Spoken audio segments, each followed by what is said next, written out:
who exactly is owed? If you stop and look at it, it's a weird situation, isn't it? There isn't a single country on Earth that isn't in debt. That America of ours has broken record after record, soaring past $38 trillion. That's an all-time high. The European Union is close behind with $14 trillion. Japan is like a ship floating on debt, around $9 trillion. You might think, well, oil-rich Saudi Arabia or highly industrialized Germany and China must be fine. But nope, their debts are also mountainous, huge. There's something here that makes you wonder. If everyone is in debt, who is the creditor? I am Veil Archives, which means the secret curtain over money, power, and history. And I tell you this, nothing is as easy as it looks. Debt isn't just a burden. It is the very essence of our life, its infrastructure. Every war, every economic boom, every crisis soars high on this scaffolding of debt. If you followed the bottom of the debt pit, you arrive at a stage that will surprise you. The world is not actually indebted to a single person. Quite the opposite. It owes itself.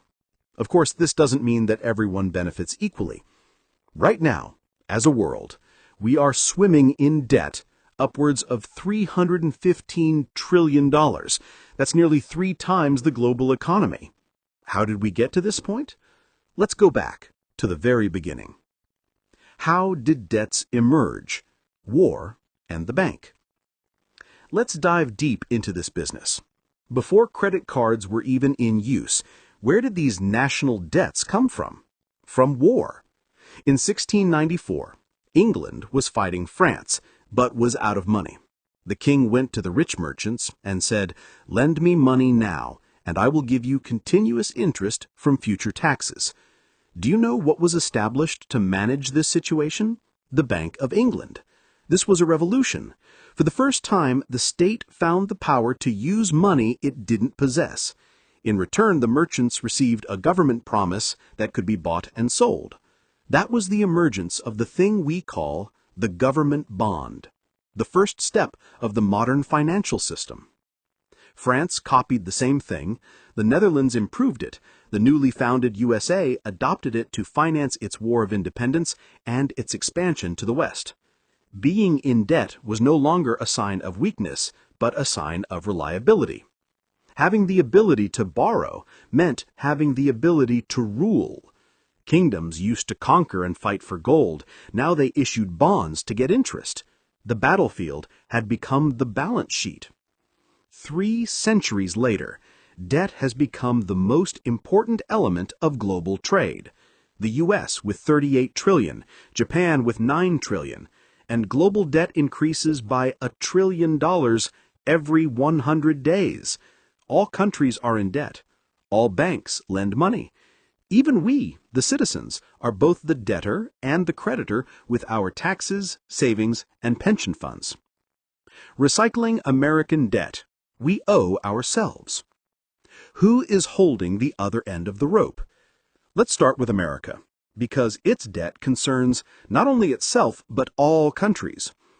Approximately half of that $38 trillion debt is publicly held, owed to investors. Do you know who holds the largest portion of this debt? Americans. Banks, pension funds, mutual funds, insurance companies, even the central bank, the Federal Reserve, has lent money to itself. The remaining 1/3, about $9 trillion, is in foreign hands. Japan is first with $1 trillion, and China is second with about $800 billion. Then come the UK, Luxembourg, and Belgium. So, saying America is in debt to China is true but incomplete. It's only about 2% of the total. Most of America's debt is owed back to itself, to America. The Treasury issues bonds, funds buy them. The central bank sometimes buys them back, creating new money. We pay our taxes, and that interest goes back into the American pension accounts. It's a spiral, a mirror game. The debt is real, but the creditor is also us, inside the system. The global IOU game, don't get up. This circularity is not unique to the U.S., it's a global situation. Japan lends to the U.S. by buying bonds. The U.S. lends to Europe through the IMF. Europe lends to developing and rising countries through the World Bank. Developing countries, in turn, lend back to the West by parking their foreign exchange reserves in Western bonds. This is a planetary hot potato game, except that the potatoes are made of empty promises. Everyone is walking around with the other's IOU in their hand. Every promise is secured by another promise. It's a poker table, where everyone owes the next person, and the game continues as long as no one gets up from the table.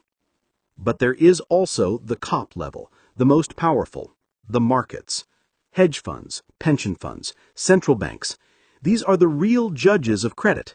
They decide which country borrows cheaply and which one pays a high premium to survive. When they lose confidence, currencies crash. Governments fall. Democracy decides who governs, but the markets decide who survives. Central banks, the debt manufacturers. And the person at the head of this system is the central bank. Central banks don't just manage debt, they create it. When the Federal Reserve or the European Central Bank buys government bonds, they create new money in exchange. The liability of one balance sheet becomes the asset of another. Every dollar in circulation represents a unit of debt somewhere else. Never forget, there is no such thing as debt-free money. Invisible IOU is written on every piece of currency. This cycle has continued with confidence for decades. As long as investors believe that governments will pay the interest, even if they never pay the principal, the wheel keeps turning. So, what happens when confidence runs out? We've seen it. In Greece in 2010, debts became unpayable and interest rates soared. The IMF and the EU came to the rescue but brought austerity with them. Unemployment, tax hikes. The bailout became sacrifice for a generation. In Argentina, continuous defaults turned debt into a national nightmare. In Sri Lanka, fuel shortages and political collapse occurred when they ran out of foreign exchange currency to service loans. When the system breaks, the creditors suddenly become visible. The IMF, the credit rating agencies, those anonymous bondholders who hold all nations by the throat. But what happens after it's over? New loans cover old debts. The machine is reset, continuing under a new name on the same balance sheet.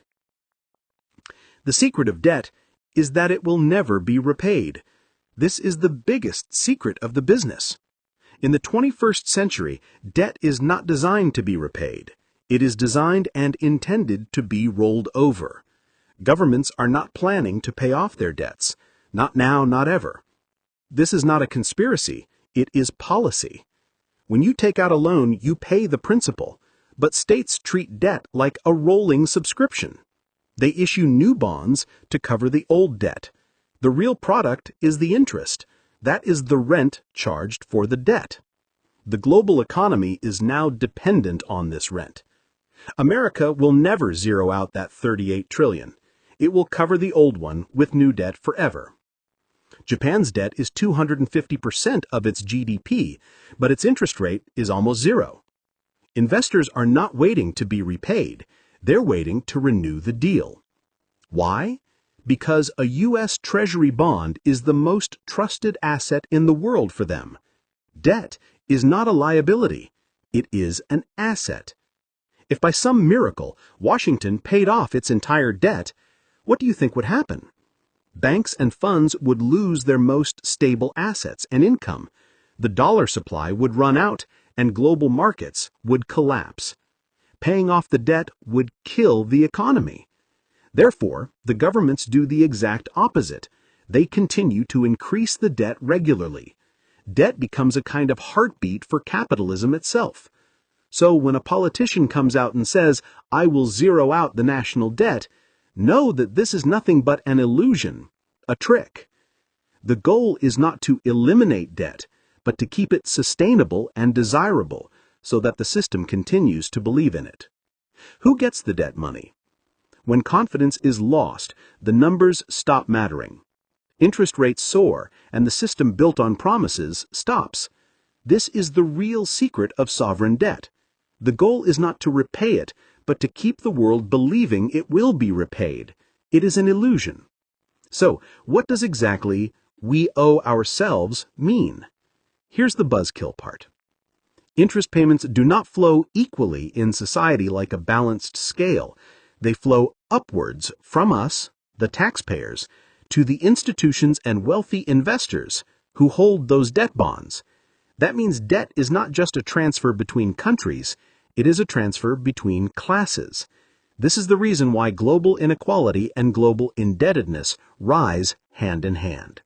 The system rewards those who own the debt and punishes those who merely pay.